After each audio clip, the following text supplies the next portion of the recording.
at September of 2008.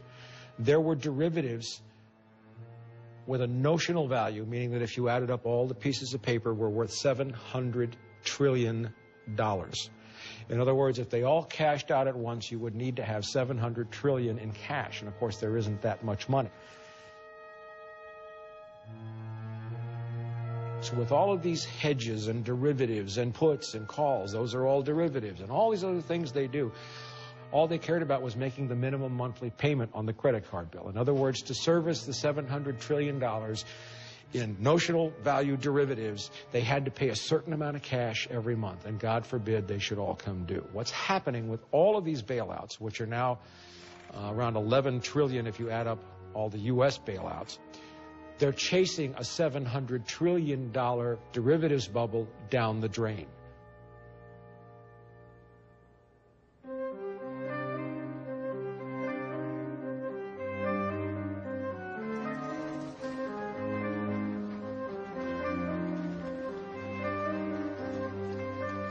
The people who have run the monetary paradigm, the economic paradigm, since money was first invented, have wanted to mystify it and to make everybody believe that only some expert could understand the mumbo-jumbo of the priesthood of money. Three things only anybody needs to know about the way money works around the world today. One, fiat currency. What is money? If I were to take a bill out of my wallet, and I reach in my wallet and I pull out this bill, it's $20. Wow. Okay. Can I eat it? Can I roll it up and chew it? Do I get calories and vitamins? No, I don't. Can I crumple it up, throw it in my gas tank? Is the car going to go anywhere? No, it's going to clog the fuel injectors, maybe. This is only a symbol. This doesn't mean anything. It's fiat. It's created out of thin air because somebody turned on a printing press. That's all it is. Before the great growth of population, which occurred with the advent of oil, came this revolution in the monetary system as well. There was a time when the pound sterling actually meant a pound of sterling silver. There was only so much silver out of the ground. It was tangible. You couldn't print silver. It was something real. You cannot print any more money than there is energy to back it up. That simple. So we have fiat currency. Then we have something called fractional reserve banking. If you were to bring me in a $10 deposit, I could make $90 worth of loans based on just having that $10 in my drawer, because it's all calculated on the premise that not everybody's going to come in and want their cash all at once. That's called a run on the bank. So they have calculated the odds, much as Vegas odds makers do. And said, okay, well, you know, very little odds under normal conditions. When I lend now a total of $100 based on that $10 deposit, that's more money that I create out of thin air. Well, gee, that means that in order to pay off, whoever gets that money has to make more money still to feed in at the bottom to pay the bank so that the bank can create still more money.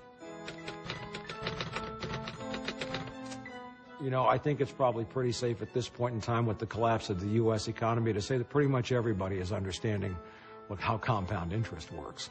The higher the interest rate on your credit card, for those people who had, 20, 25% cards, that means they're creating that much more money if they don't pay cash every month.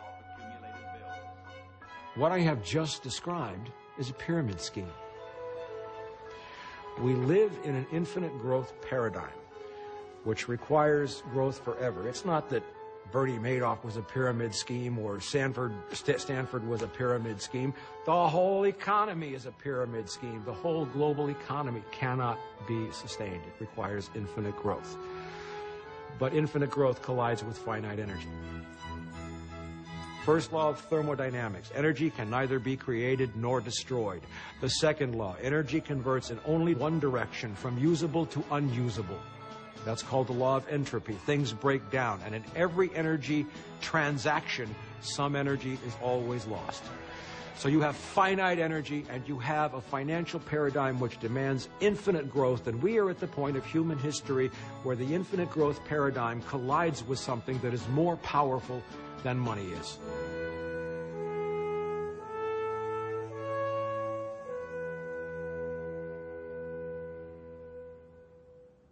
By 2006, I knew that the collapse was very imminent, that there would be a major implosion of the U.S. economy. I actually missed it by about a year, maybe a little bit more. I thought it was going to happen sooner, but it happened.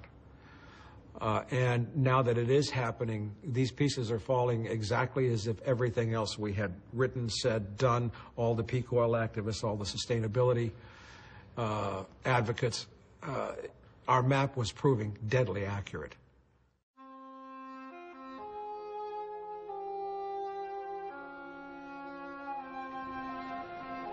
Things don't break up, they break down. When a government collapses, what happens? The mail stops getting delivered. Air traffic controllers don't get paid, so they don't go to work, which means planes don't fly. Bridges and highway inspections don't get made. Food and Drug Administration inspections don't get made. Maintenance is going to be defrayed.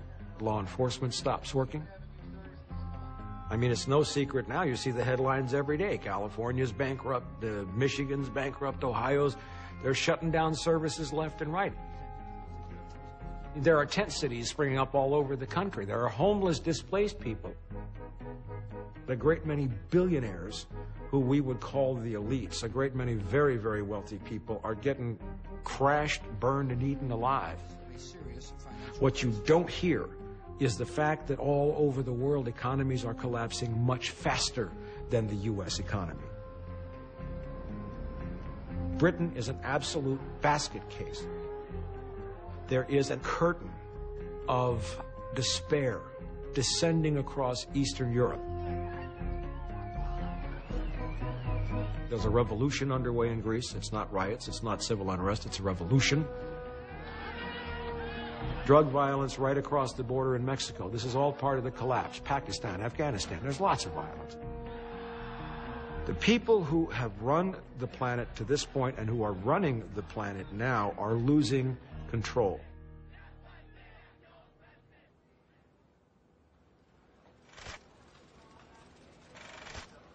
Have I ever been called a conspiracy theorist? Of course I've been called a conspiracy theorist. But I don't deal in conspiracy theory, I deal in conspiracy fact.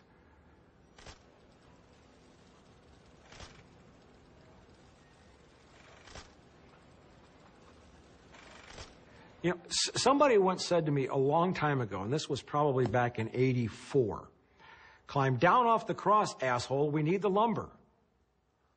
I am not a messiah. I am not responsible for saving anybody. The only person I'm responsible for saving is me. What I see now is the end of a paradigm that is as cataclysmic as the asteroid event that killed almost all the life on the Earth, and certainly the dinosaurs. Now, the dinosaurs were kings of their paradigm. And a paradigm is what you think about something before you think about it. Somebody talks about money, and you automatically accept without thinking that compound interest, fractional reserve banking, and fiat currency is okay, and we have to protect that, because if we don't protect that, it's going to be bad for us. So if you know anything about Darwinism, basically what it said was that